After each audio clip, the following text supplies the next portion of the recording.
Hi friends, I'm Carter, and today I'm here to teach you different easy ways to change chords. As you saw at the beginning of the video, I was switching between different chords very easily. So I want to tell you that changing chords on the guitar isn't really that hard. It might be a bit challenging at first since you're a beginner, but don't worry at all. Sooner or later you'll develop this skill and achieve it. Today I'm here to make things easier for you and share some important tips and tricks. So stay with me until the end of this video. By the way, I forgot to mention, if you want the tablature for the song at the beginning of the video, I've put a completely free download link in the comments and pinned it, so you can easily click on it and download the tablature for the first song in the video.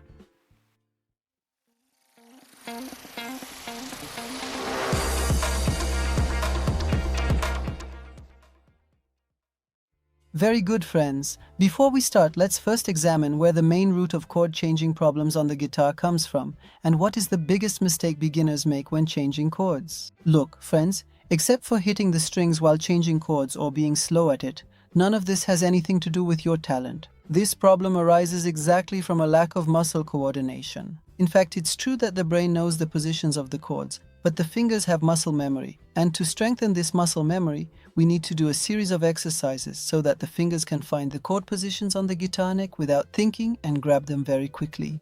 But what is the biggest mistake beginners make when switching chords? It's that they start practicing chord changes before they can play the chord itself cleanly. My method is this, friends. Until you can play a chord cleanly and well on its own, you are not allowed to practice switching between chords. Each string must have a clear and clean sound. Otherwise, you're building incorrect muscle memory, which will be really hard to fix later on.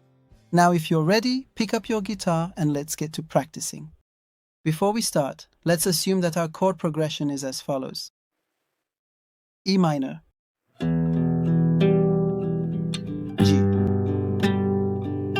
D, C.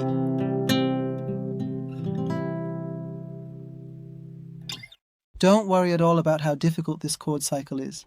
If you do the exercises I'm about to show you in this video every day, you'll easily be able to handle it and play this chord progression too. The 1-minute clean chord challenge works like this. First, set your phone's timer to 1 minute and then choose the chord that's your nemesis, the one that's hard for you to play. For example, I'm choosing the E minor chord. In the first step, according to the E minor chord diagram, we place our fingers one by one on the guitar fretboard. For example, if you are following the E minor chord diagram, I first place my index finger on the 5th string at the 2nd fret, and then I carefully position my second finger, which is my middle finger, right on the 4th string, also at the 2nd fret, making sure both notes ring out clearly. By the way, if you're not familiar with chord diagrams, I've explained everything from A to Z in this video I've linked here, how you can read a chord diagram and play it on your guitar. So if you feel it's necessary, watch that video first and then continue with this one. After placing your fingers, now in the second step, gently strum the strings. And listen to the sound of the chord. Do your best to make sure the strings don't buzz and that the chord sounds completely clean. Now, completely lift your hand off and once again, place your fingers one by one on the guitar fretboard from the beginning and strum again. The important points you must pay attention to are that this exercise should be done completely slowly and gently, exactly like a movie in slow motion. If in the first days of practice the strings buzz or the chord sound isn't very clear, don't get discouraged at all. Keep practicing, because this problem will be solved with enough practice. Do this exercise 5 to 6 times every day until your chord sounds become completely flawless and clear. Do your best to place your fingers on the guitar fretboard at the same time, and after your fingers are set, switch the chord and practice another chord.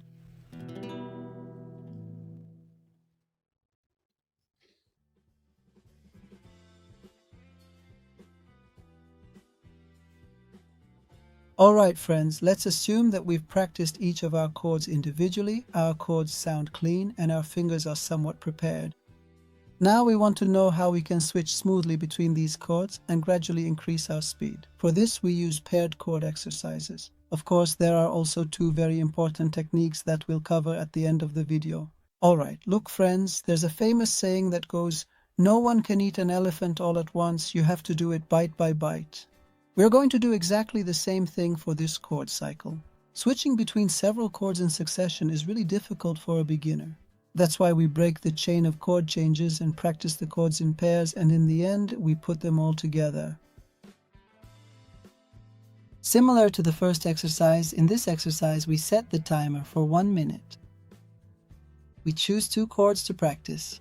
For example, I myself like to choose the G and D chords to practice and get better. The G chord, the D chord.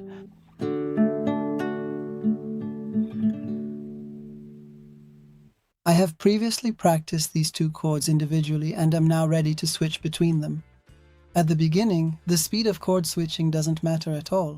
In fact, the slower it is, the better and more helpful it will be. Alright, the first chord is G, and the second chord is D. We start the timer. I want you to imagine that your fingers are moving in a slow motion film. It's as if time has slowed down and you're watching every finger movement with complete attention, from one chord to the next without rushing. The more calmly and carefully you practice now, the faster your speed will naturally become later on. You keep repeating the exercise until you become completely fluent. Once you get a bit more fluent, make sure to do this exercise with a metronome as well.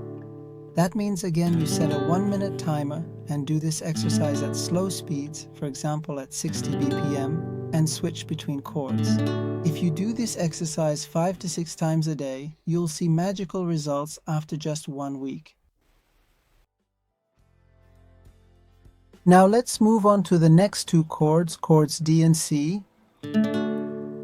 We'll set the timer for 1 minute, use slow motion mode, and switch between the 2 chords.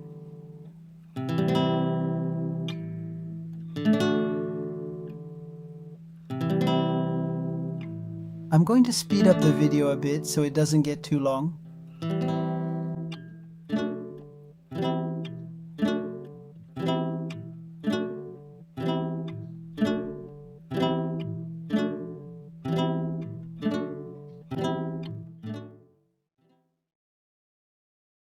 Now let's move on to the next 2 chords, chords C and E minor. The C chord and the E minor chord are played like this.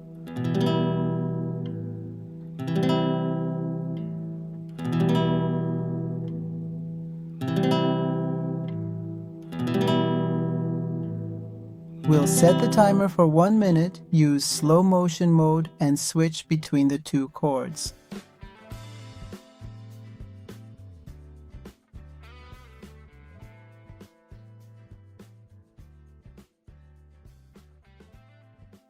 Now let's move on to the last pair of chords, which are E minor and G. Set the timer for 1 minute again.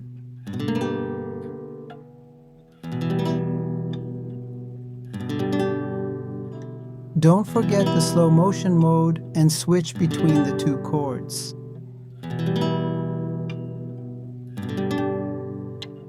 We'll practice the E minor and G chords like this.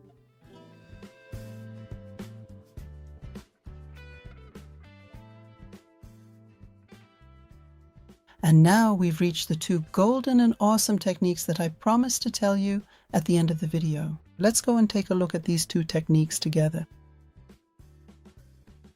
The first golden exercise for chord switching is undoubtedly using the anchor finger technique, my friends. Many chords share common notes with each other. That means when we want to switch between 2 chords, there's a finger that has exactly the same position in both chords. Here's how it works, friends. When you want to switch between 2 chords, don't lift that common finger at all. Just leave it on the fretboard as it is. This common finger acts as an anchor and helps the other fingers find their positions on the fretboard much more easily. As you can see in these 2 specific chords, G major and D major, the third finger serves as the shared common finger between them. When switching between these 2 chords, you shouldn't lift this finger off the fretboard.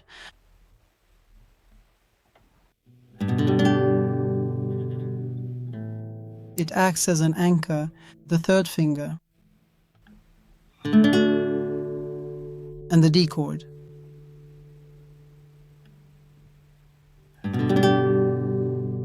Actually, I do not lift the third finger at all during this process. Like this.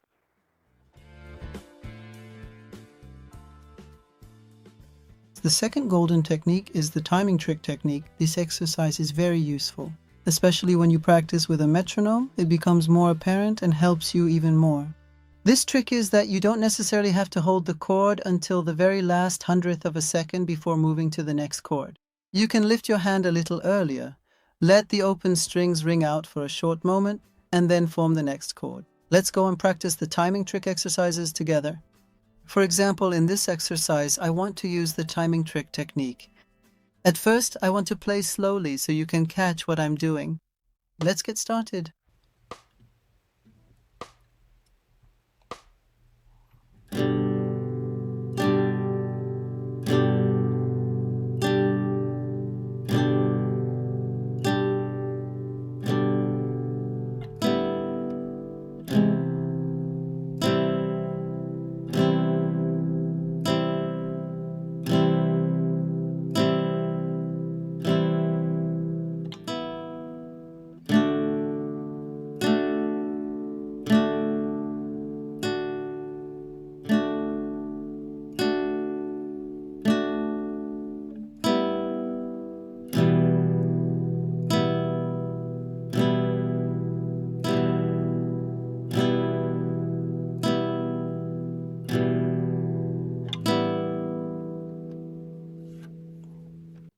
Now I want to play faster, and everything will go back to normal, and it won't be able to catch us anymore. Let's go for it.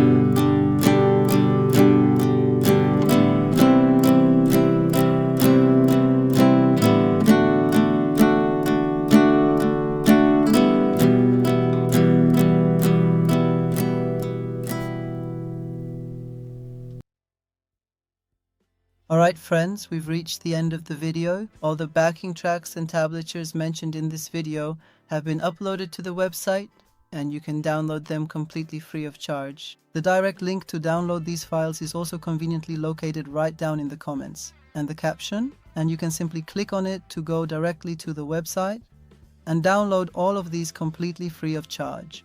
And don't forget to like and subscribe. By liking, you motivate me to keep going on this path and make more videos, so make sure to do that. Don't forget to tell me in the comments which chord is your enemy right now and is really hard for you to play. May your instrument and your heart be happy